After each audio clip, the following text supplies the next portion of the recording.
हाँ जी, नमस्कार दोस्तों। धूम स्टडी पॉइंट में आपका स्वागत है।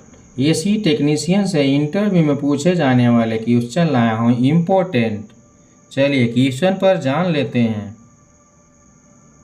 क्वेश्चन नंबर 1, एसी के क्षेत्र में टन का क्या अर्थ होता है? मैट्रिक सिस्टम में 1 टन बराबर 1000 एसी में टन का मतलब एसी का वजन नहीं होता। अगर आप 1 टन का एक एसी अपने कमरे में अनइंस्टॉल करने के जितनी ठंड से मिलेगी, ठीक उसी प्रकार 1 टन बर्फ का अगर आपके कमरे में रखते हैं तो उतनी ही ठंड हो।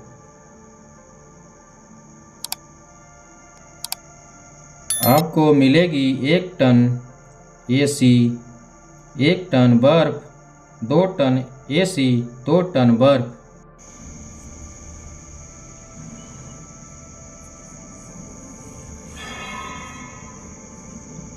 एक एसी का टन 1 घंटे में एयर कंडीशनर द्वारा निकाली गई गर्मी की मात्रा को बताती है। ये जितना अधिक होगा, एसी की ठंडी करने की क्षमता उतनी ही अधिक होगी। चलिए इसके बारे में समझ चुके होंगे। चलते हैं नेक्स्ट क्वेश्चन पर। क्वेश्चन नंबर 2,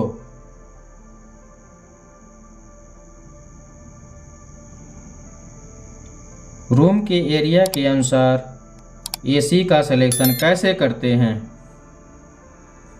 चलिए इसके बारे में जान लेते हैं।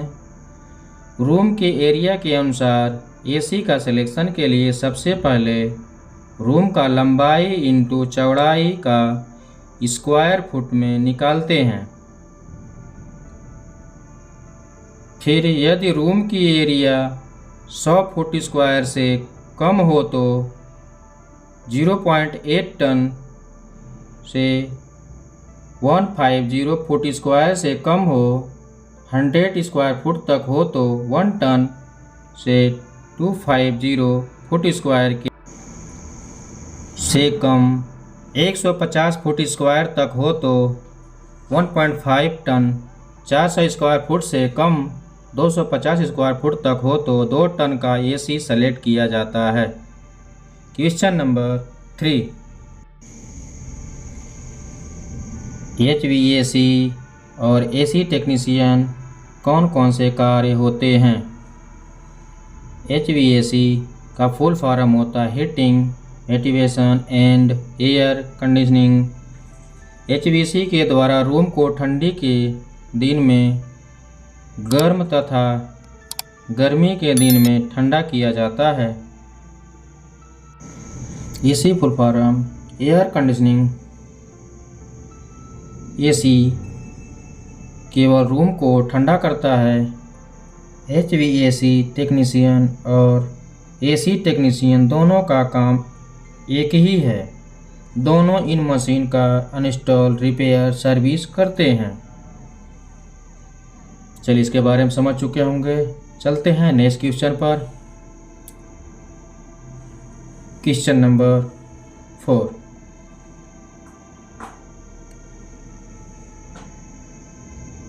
एसी में कंप्रेसर कितने प्रकार के होते हैं? एसी में कंप्रेसर 5 प्रकार के होते हैं। नंबर 1,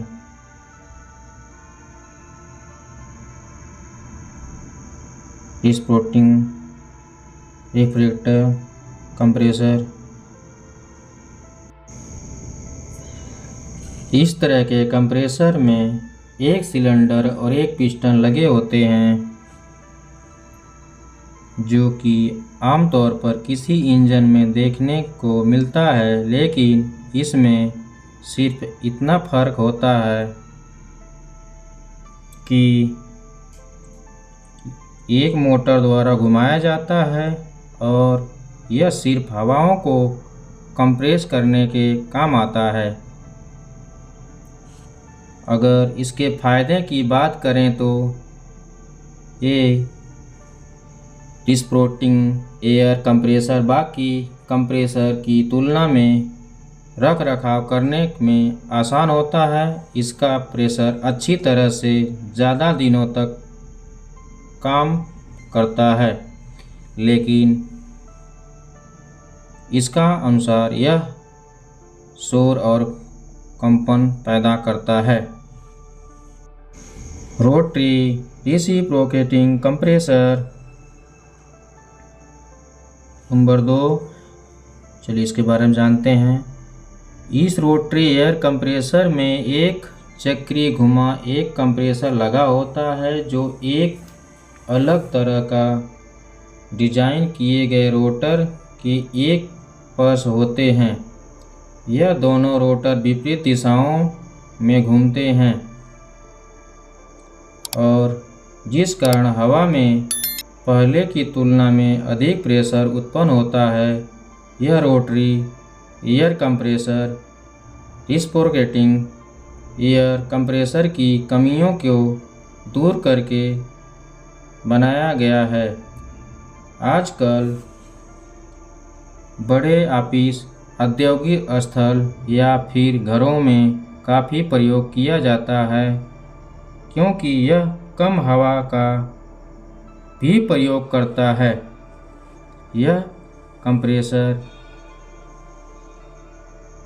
रेसिप्रोकेटिंग एयर कंप्रेसर की तरह शोर भी नहीं उत्पन्न करता है, लेकिन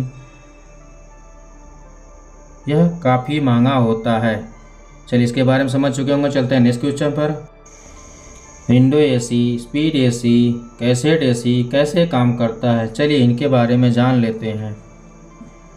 एयर कंडीशनर का मुख्य कार्य रूम के अंदर की हवा को ठंडा करना होता है। आप जब एसी को ऑन करते हैं और कोई टेम्परेचर सेट करते हैं तो एसी में लगा थर्मोस्टेट वातावरण में तापमान और जो अपने टेम्परेचर सेट किया उसका डिफरेंस निकाल कर उसी के हिसाब से एसी ऑटोमेटिकली काम करने लगता है। एयर कंडीशनर के मुख्य रूप 8 भाग होते हैं। Importer compressor, conditioner, expansion valve, diver, cooling fan, conditioner fan. चलिए इसके बारे में जानते हैं। ऊष्मा का प्रभाव अधिक से कम की ओर अर्थात गर्म से ठंडा की ओर होता है।